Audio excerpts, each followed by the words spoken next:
Hi, I'm Mitch Lee from phData. I'm an analytics consultant, and I'm going to demonstrate how to use an accelerator we built with Sigma on Snowflake to quickly create cohorts for clinical trials. And for this demonstration, I'm going to pretend that I'd like to conduct a trial to study a drug to prevent coronary stent failure. I'm actually going to start at the final output of this tool, which is a dashboard that lets me see who is in my final cohort and lets me investigate some of their traits. Along the left, I can see my inclusion criteria. I selected women between the ages of 40 and 60 who have a coronary artery stent, who've never had a stroke, and then also who take certain medications and aren't allergic to other medications. And along the top, I can see that the final output is 155 participants, and all of those participants are likely to complete the trial. None of them are likely to drop out. This information is coming from a machine learning model that is written, trained, and saved on Snowflake, and that I can call in with Sigma to make some predictions about outcomes for my participants, like whether or not they're likely to complete the trial based on, let's say, their distance to the trial locations, their access to transportation, their access to housing, and so on. So a really handy feature is that I can bring in these machine learning models.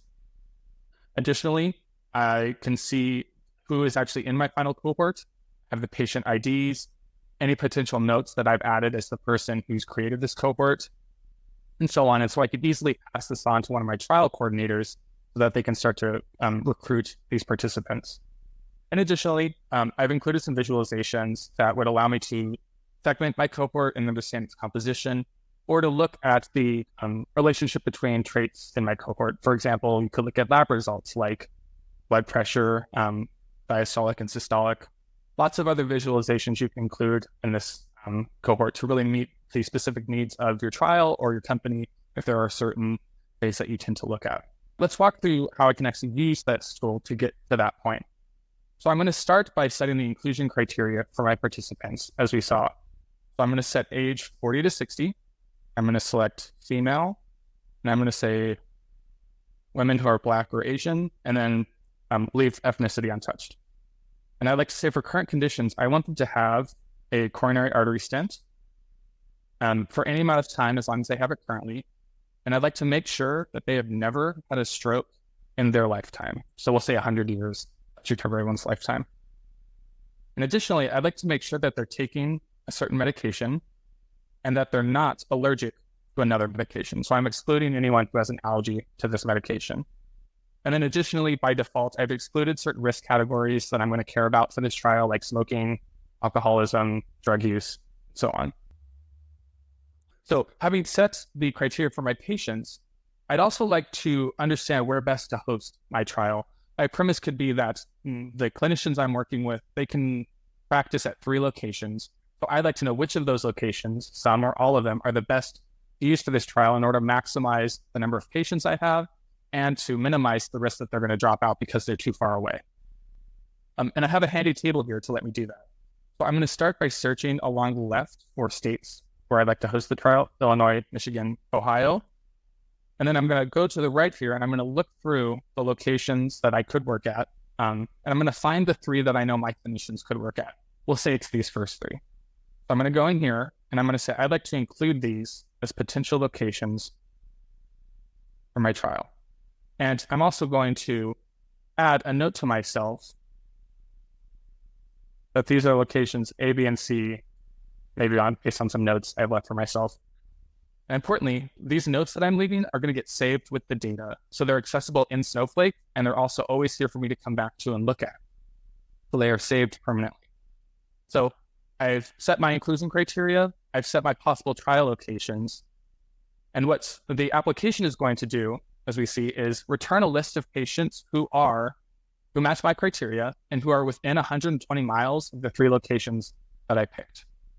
I picked 120 miles because it seemed like a reasonable distance to travel for my trial.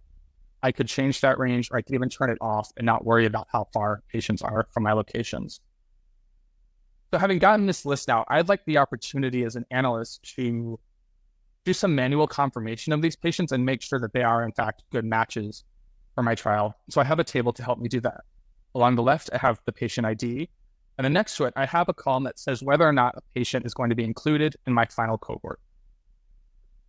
by default, if patients have a low risk of dropping out, they're going to be automatically included, as we see in blue. If they have a high risk of dropping out, they're going to be automatically excluded from the trial. Basically, the premise is if I find enough people already, might as well go with the ones who are likely to stay in the trial the whole time, again, based on that machine learning model that I was able to pull from Snowflake. But I also might like to do a little bit more detailed looking at their medical records. So I'm going to click on a patient ID here. And I'm going to go down here and I'm going to see all the records that are underlying this tool. So for this patient, I can look through their observations, conditions, medical events, and so on. And I could use this as sort of a manual review, maybe to look for other things that I'm interested in or that might make someone a good fit for the trial or a poor fit for the trial. And we'll pretend that based on my look through this record, I'm not happy with this person as a candidate for the trial, and I'd actually like to exclude them because by default they are included because they have a low dropout risk. What I'm going to do is I'm going to go up here. I'm going to say I'd like to actually manually override their inclusion in the trial. And I'm going to say that it's for an important reason. So great. We'll say that I've done that for all of my cohort. I've confirmed everybody. I'm happy with the results.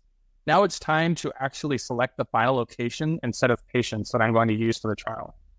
So I have some visualizations to help me do that.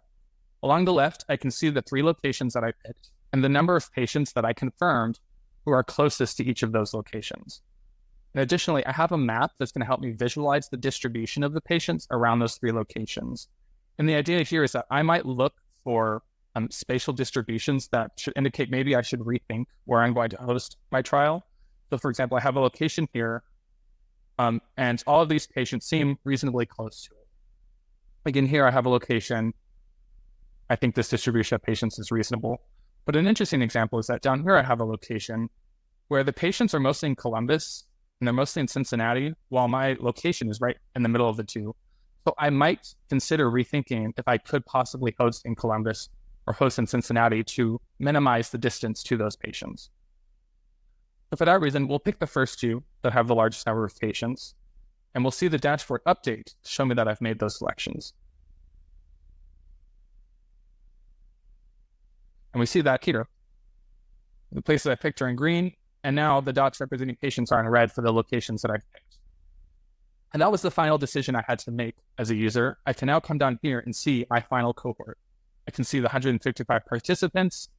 I have information that I could pass on to my trial coordinator. I also have information about the locations that I picked. And I could now go to the visualizer that I showed at the start to look through information about the cohort. Additionally, I have a few options here as an endpoint. I could materialize this view back to Snowflake so that I have access to it in Snowflake.